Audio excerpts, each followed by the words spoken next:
The first sighting came on a calm day. One moment the sky was clear, the next it was filled with shapes that made even the most hardened military experts doubt their eyes. Giant ships, darker than the night sky, appeared out of nowhere, their immense size casting a shadow over entire cities.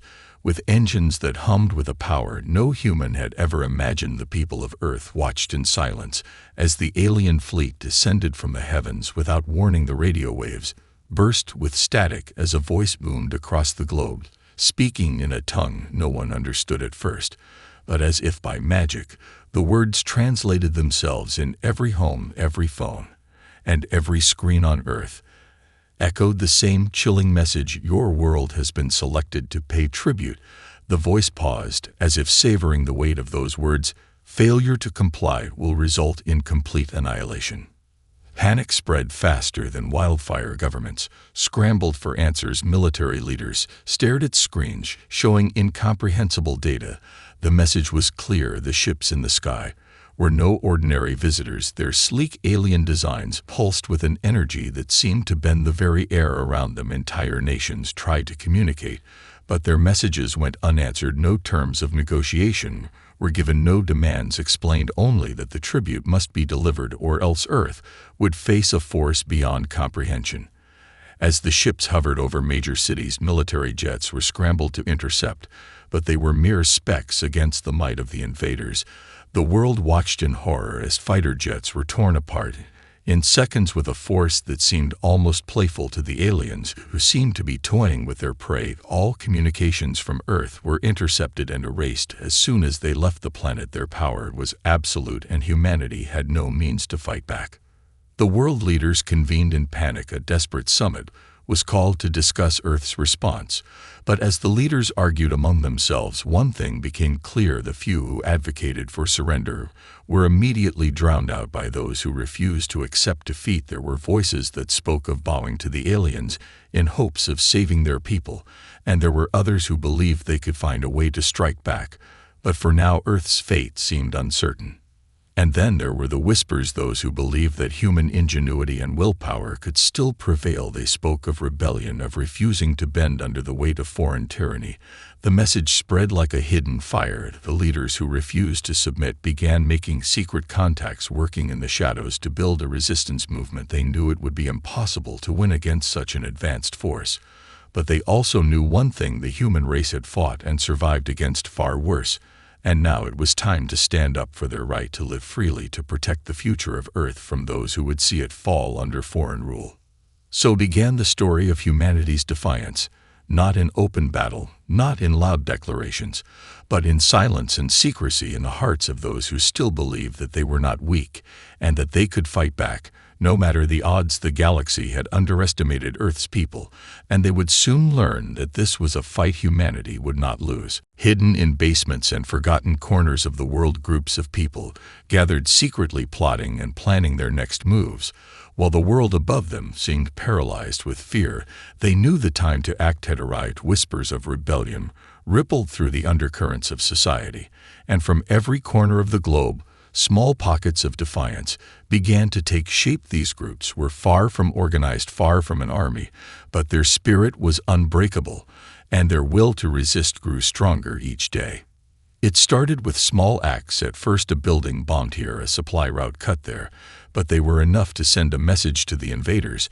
No matter how advanced their ships were, no matter how terrifying their weapons, humanity would not simply lay down and accept defeat. The Empire's hold on Earth seemed unshakable, but the humans were resourceful. They began to scavenge what they could from the wreckage of the Empire's drones and vehicles, taking whatever technology they could reverse engineer. Even if it was just a fraction of their power, they knew it could make a difference.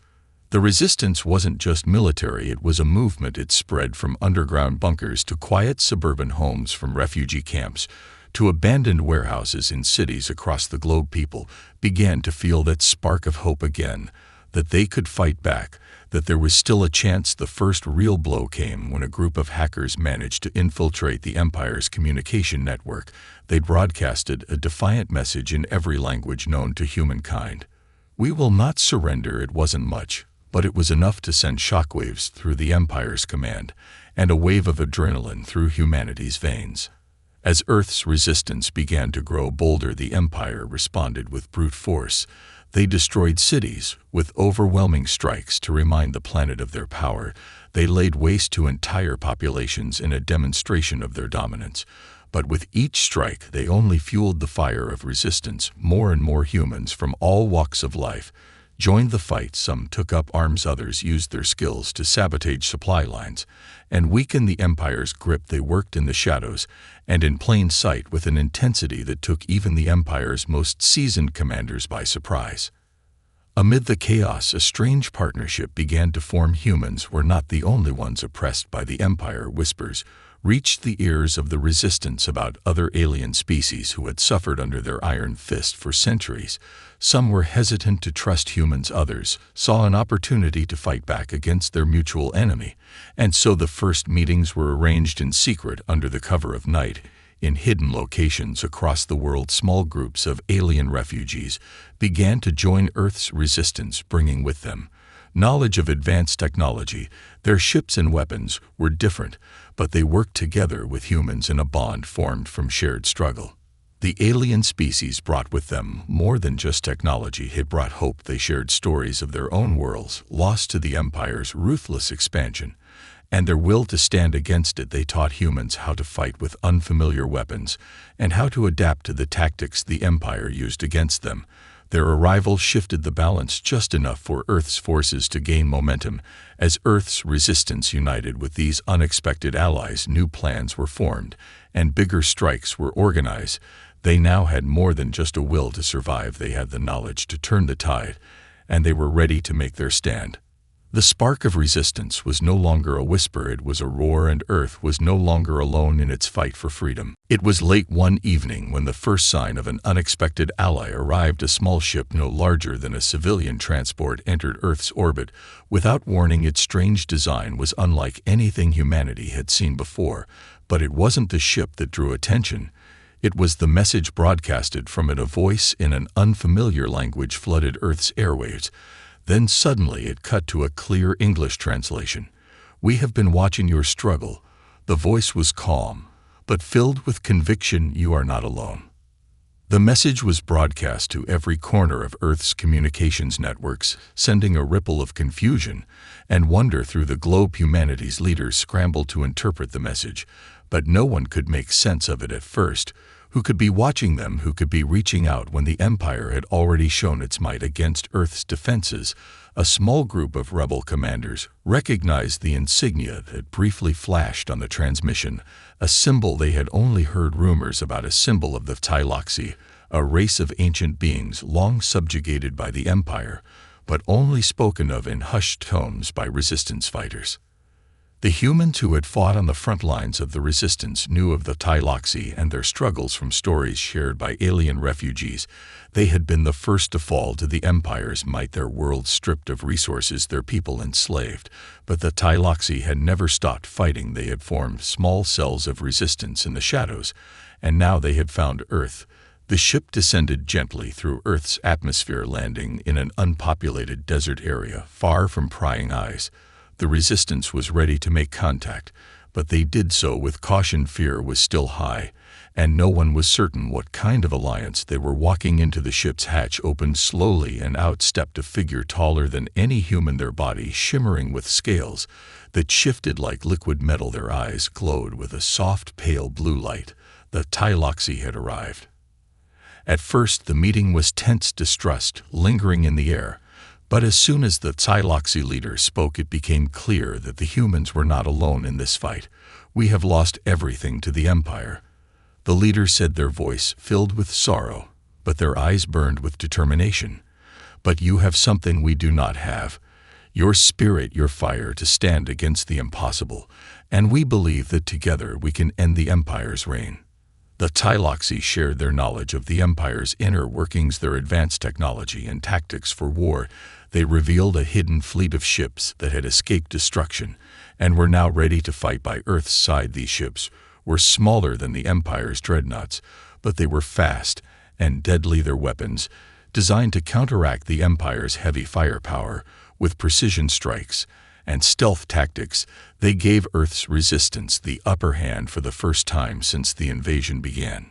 New strategies were formulated, new plans made as Earth's resistance forces united with their new Xyloxy allies.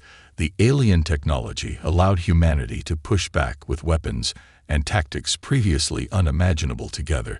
They struck at Empire outposts across Earth and space, inflicting damage in ways that no one thought possible. These coordinated strikes sent waves of shock through the Empire. Their intelligence networks began to falter, and they underestimated the growing strength of Earth's resolve. But the Resistance knew they couldn't stop there. The fight had only just begun. They now had a true chance to strike at the heart of the Empire. But the path ahead would be difficult and dangerous. Their enemies were many and their power was vast, yet humanity had something the Empire never anticipated. They had the unity of a planet fighting for its survival, and the fire of hope that could not be extinguished. The Resistance had grown stronger now, not just Earth's people, but those of many oppressed worlds fighting side by side, and with each passing day their belief in victory only grew more unshakable. The Empire's response to the growing Resistance was swift and merciless. Within days of the first coordinated attacks on their supply lines, massive fleets appeared over Earth's cities, their dark silhouettes blotting out the sun. Their enormous ships unleashed their fury on Earth's most vulnerable cities. Bombs rained down from the skies and laser blasts tore through buildings as if they were paper. The world watched in horror as once thriving metropolises were reduced to rubble in a matter of hours. It was a demonstration of power meant to crush any hope humanity had left. But what the Empire didn't account for was the indomitable spirit of the people below the surface. The Resistance gathered in secret to prepare their counterattacks. While the world above them seemed paralyzed by fear, they knew that now was the time to strike back with everything they had. The Resistance's first response was simple but effective sabotage.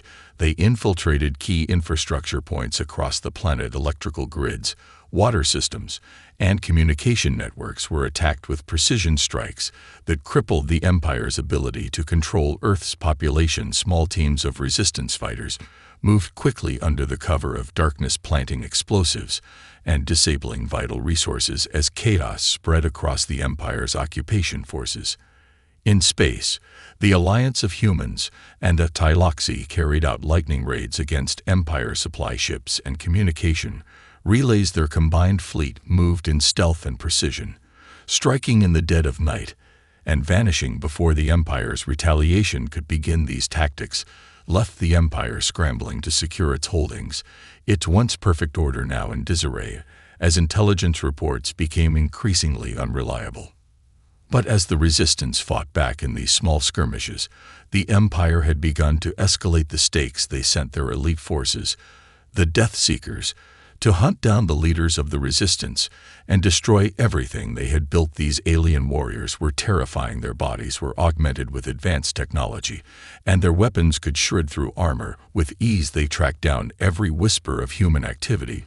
With ruthless precision, no place was safe, and the Resistance was forced to move constantly, always staying one step ahead. Despite the Empire's best efforts, the Resistance continued to grow stronger. They were no longer just a ragtag group of civilians and military deserters. Now they were an organized force, one that knew how to strike with deadly accuracy. Earth's weapons were still far less advanced than the Empire's, but they had learned to use their limited resources to their advantage. Guerrilla tactics, misdirection, and sheer ingenuity became their greatest strengths. The Empire may have been superior in technology, but humans had always been resourceful, and it was that very trait that gave them an edge. As the battles raged, there were moments of unexpected success, small victories that bolstered the Resistance's morale. A massive Empire supply convoy was destroyed in an ambush led by a joint human Xyloxy task force. A key research facility producing weapons for the Empire was infiltrated and destroyed from within by Resistance saboteurs. These victories, while not large enough to shift the balance of power, proved something crucial to humanity. They could win, and the Empire was not invincible. But the cost was high. For every success, the Resistance suffered losses. The Empire was relentless, and their forces seemed endless. Each victory made the resistance a bigger target, and each day that passed brought more casualties to the front lines. The Earth's people were growing weary, but their determination remained unshaken. They had learned that while the Empire might control the stars and the skies, they could never control the hearts of the people who refused to kneel. With each passing day, the resistance grew bolder. They had tasted victory and would not settle for anything less than full liberation. The fight had only just begun, but one thing was clear: Earth would not be the Empire's prize to claim, and they were willing to bleed to make sure of it. The tide of the war began to shift in ways the Empire never anticipated, when a small but highly skilled human team managed to infiltrate an Empire command ship deep within their fleet. What seemed like a minor mission would turn out to be a pivotal moment for the resistance. As the team navigated through the labyrinth of the ship's corridors, hacking into the Imperial systems and planting explosive charges, they uncovered something extraordinary: intelligence that revealed a flaw in the Empire's seemingly unstoppable infrastructure. The Empire had underestimated Earth's people, not just in their resilience, but in their capacity for intelligence gathering. Within hours, the stolen information reached the highest levels of the resistance, and it set off a chain reaction. The Empire's most powerful warships, including their flagship Vanguard, had a critical vulnerability buried within their designs, an area in the heart of their engines that could be exploited with the right weapons. A weakness no one had noticed until now. Armed with this intelligence, the resistance quickly moved to adapt their plans. They might not have the firepower of the Empire, but they had something better: the element of surprise. The next strike was a coordinated attack against one of the Empire's most heavily guarded facilities, a weapons research station hidden on a remote moon in the outskirts of the solar system. The facility was responsible for developing the next generation of Imperial weaponry, and taking it down would cripple the Empire's ability to escalate the war. The resistance launched a diversionary assault with a series of smaller attacks on Empire outposts across the system, drawing their forces away from the moon just long enough for the main strike force to move in. This time, the resistance was ready. The humans, alongside their Xyloxy allies, struck hard and fast. The Empire's defenses crumbled in a matter of hours, and as they moved deeper into the facility, they found something even more shocking. Research that had been gathering data on Earth's natural resources, including experimental weapons designed to harness Earth's own energy in ways never seen before. It was a powerful revelation. The Empire had always seen Earth as just another world to conquer and exploit, but now they realized Earth had potential to be a weapon, too. The resistance struck with fury, detonating explosives that destroyed key parts of the facility and erased years of research. The Empire's forces tried to retaliate, but they were too late. The facility was in ruins, and the Empire's plans were shattered. The resistance had pulled off a victory that no one had believed possible, and it sent shockwaves through the Empire. As the news of the strike spread, it quickly became clear that the Empire had lost their grip on Earth's skies, and their sense of invulnerability was shattered. The Empire's response was swift.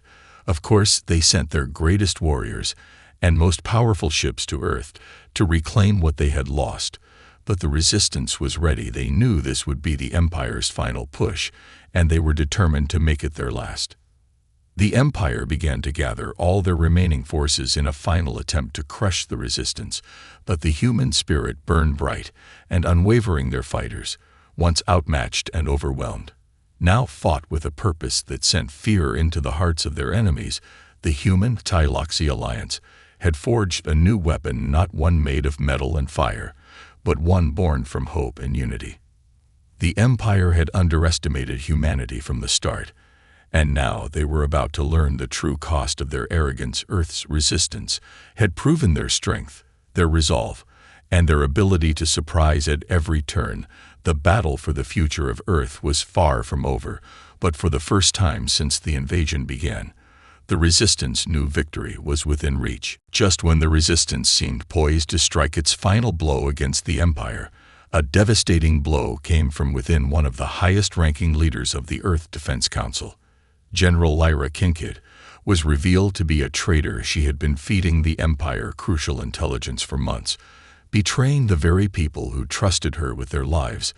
The resistance had been infiltrated at its core, and the fallout was immediate. The news spread like wildfire through the ranks of the resistance. A feeling of disbelief washed over those who had fought beside her for so long. How could they have been so blind? How many of their successes had been built on the false hope planted by Lyra's sabotage? The blow was worse than any strike from the Empire itself. It tore through the very foundation of the Resistance's unity, and for a brief moment, it seemed like everything would fall apart. But while some leaders called for vengeance and immediate retribution, others recognized something crucial. This was exactly what the Empire had planned for the Resistance to implode under the weight of betrayal, to lose their sense of trust in one another. At the very moment when they needed it most, they couldn't afford to let the Empire win this battle through manipulation alone, and so, against the wishes of many, they chose not to retaliate immediately. Instead, they called for a meeting of the top commanders, the remaining leaders of the human Tyloxy alliance, who had weathered the worst of the Empire's wrath, gathered to discuss their next move. They knew they had to remain focused and united. They couldn't allow Lyra's betrayal to define them. No matter how deep the wound ran, for the sake of Earth, they had to move past it. The Empire had struck a blow to their morale, but that only made the need for victory even more urgent. In the days that followed, a wave of support from the rank-and-file resistance fighters proved the strength of their unity. They didn't back down. They pressed forward against all odds. They knew that even in the face of betrayal, they couldn't let the Empire win. Humanity's will had been tested, and while one of their own had faltered, the rest had only grown more determined to fight for freedom. But the Empire wasted no time exploiting the chaos left in the wake of the betrayal. They sent their most ruthless commanders to Earth to crush any remaining resistance and to break the will of those who still fought. The Death Seekers were among them. Elite alien warriors trained to eliminate resistance forces with brutal efficiency. The next wave of Empire attacks came with terrifying force, bombarding key resistance bases with overwhelming firepower and sending infiltrators deep into the heart of human-controlled territory. The battle was fierce, and the losses were heavy, but the resistance would not relent. Even as Lyra's betrayal continued to hang over their heads, they struck back with every weapon at their disposal. Their resolve only hardened as they fought against the Empire's onslaught. Small victories in isolated sectors began to turn the tide in their favor. The resistance wasn't finished yet. No, they were more dangerous than ever. But the question remained, could they ever fully recover from the betrayal of one of their most trusted leaders? Would the scars of this treachery hold them back, or would they emerge stronger, more united than before? It was a question only time could answer, but one thing was clear. The Empire had made a grave mistake in underestimating humanity, and they would soon learn that Earth's people could withstand far more than they had ever imagined. The Empire's war was far from over, but Earth's resistance was just getting started. The resistance was on the edge of something monumental. The Empire's latest onslaught had cost them dearly, but it had also revealed something critical, an opportunity, a crack in the Empire's seemingly impenetrable armor. In the weeks following Lyra's betrayal, the resistance had regrouped and strengthened their position, carefully watching the Empire's movements for any signs of weakness. After months of desperate skirmishes, they had finally learned something essential from the Empire's tactics: how to exploit their greatest vulnerability. Hidden deep within the heart of the Empire's fleet was the Imperius, their most powerful flagship, a symbol of their might and command. A vessel that could never fall into enemy hands. The Imperius was the seat of the Empire's ruling council, and it was equipped with a weapon capable of wiping out entire worlds if fired at full strength. But it wasn't just the Imperius's firepower that made it so important to the Empire. It was the strategic role it played in maintaining their control over the entire fleet. It was the nerve center of their operations, the command hub from which they directed every battle, every conquest, every move. And now the resistance knew how to strike at it. Through a mix of intelligence gathered from the captured Imperial officer, intercepted communications, and internal leaks from the Empire's own allies, The Resistance discovered a vulnerability in the Imperius's defenses. A secret fleet of smaller ships was being constructed in a hidden dry dock near the ship to serve as reinforcements should any large-scale assault be launched against the flagship. These ships, while powerful, were not fully integrated into the Imperius's defense network and could be destroyed in a surprise attack before they even left their dock. The plan was risky, but it was the break they had been waiting for. The Resistance had the knowledge they needed to inflict a decisive blow to the heart of the Empire's fleet, a blow that would cripple their command structure and create chaos within their ranks. If they could destroy the Imperius and its reinforcements, they would not only strike a blow to the Empire's power, but they would demoralize them beyond recovery. The decision was made, and the largest attack the Resistance had ever launched was set into motion. Coordinated strikes across multiple fronts were timed perfectly to confuse the Empire's commanders and distract them from the true target. Earth's forces, aided by their Xyloxy allies, would create the illusion of a massive assault on a different sector of space, drawing the bulk of the Empire's fleet away from the Imperius and toward a false battleground. At the same time, a small, highly trained strike team of Resistance fighters, equipped with the best technology and weaponry the Alliance had developed, would make their way to the hidden dry dock, where they would disable its security and launch an assault on the reinforcements before they could reach the Imperius itself. The plan was a gamble, and it hinged on the timing being flawless. Any mistake, any delay, could lead to disaster, but the Resistance had no choice. This was their one shot at turning the tide of the war.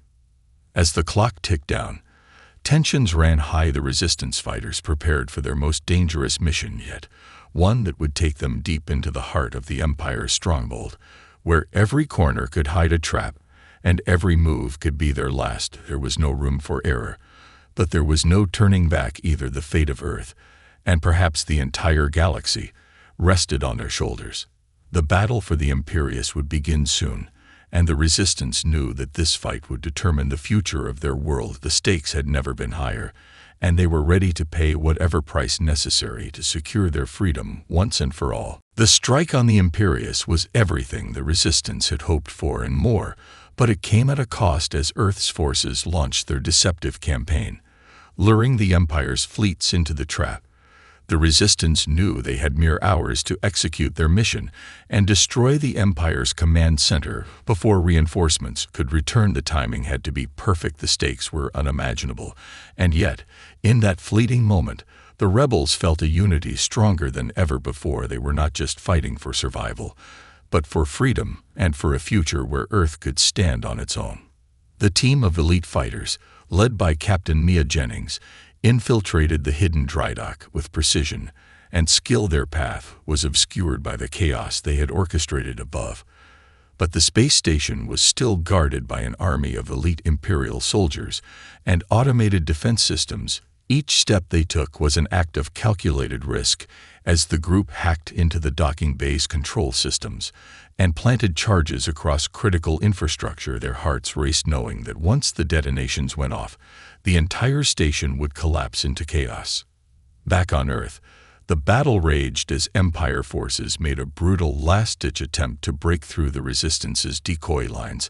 Their ships clashed in the void of space, bright explosions lighting up the skies above as the Resistance kept them distracted long enough for the main assault team to carry out their objective. Time and time again, the Empire had underestimated humanity's ability to fight back, but the final moments of this battle would test humanity's resolve like never before. At the heart of the dry dock, the team reached the target, the massive array of Imperial reinforcements stationed there ready to launch into battle in defense of the Imperius. They knew this was their moment, and with one last breath, Captain Jennings gave the signal to detonate the explosives. The room went white with light, the shockwave rippling through the station as the reinforcements were torn apart. The dry dock shook violently as critical sections collapsed, tearing through the Empire's supply lines and preventing the reinforcements from ever reaching their flagship. Back in space, the decoy forces held their line just long enough for the Imperius to be fully exposed. The Resistance's small fleet of Tyloxy ships, now outfitted with technology gleaned from years of cooperation, unleashed a devastating assault targeting the vulnerabilities they had uncovered months earlier, focusing their fire on the heart of the flagship's engine cores. The Imperius fought back fiercely, but it was already too late. The coordinated strikes had crippled its ability to fight back, and its once unassailable power was fading. The flagship's enormous bulk began to shudder as its systems failed, its weaponry sputtering out of control. Massive explosions ripped through its hull, sending shockwaves through the remaining Imperial ships nearby. The tide of battle was turning, and with it, the Empire's reign was starting to unravel on the ground. Earth's leaders rallied their remaining forces. As news spread that the flagship had been destroyed, the momentum had shifted decisively in their favor, while some pockets of Imperial forces continued to resist. The heart of their power had been torn out by the destruction of the Imperius. The loss of their command hub sent the Empire into a state of utter disarray without its primary leadership. The fleet scattered, uncoordinated, and weak. And just as quickly as it had begun, the Empire's reign began to crumble. The human Tyloxy Alliance had done what no one thought possible. They had struck at the heart of the Empire, taken down its most powerful weapon, and broken its command structure from within. Earth had won its freedom. But it was a victory forged in blood, and sacrifice those who had fought and died to make it possible would never be forgotten. And while the future of Earth was uncertain, one thing was clear. Humanity had proven itself to be an indomitable force, a force that could not be conquered, not by the might of the stars, nor by any invader who dared to stand against them. Earth had faced the greatest threat in the galaxy and emerged victorious, and now, as they stood united, they looked toward a future where they would no longer be subjects, but masters of their own fate. The Empire had fallen, and humanity's story was just beginning.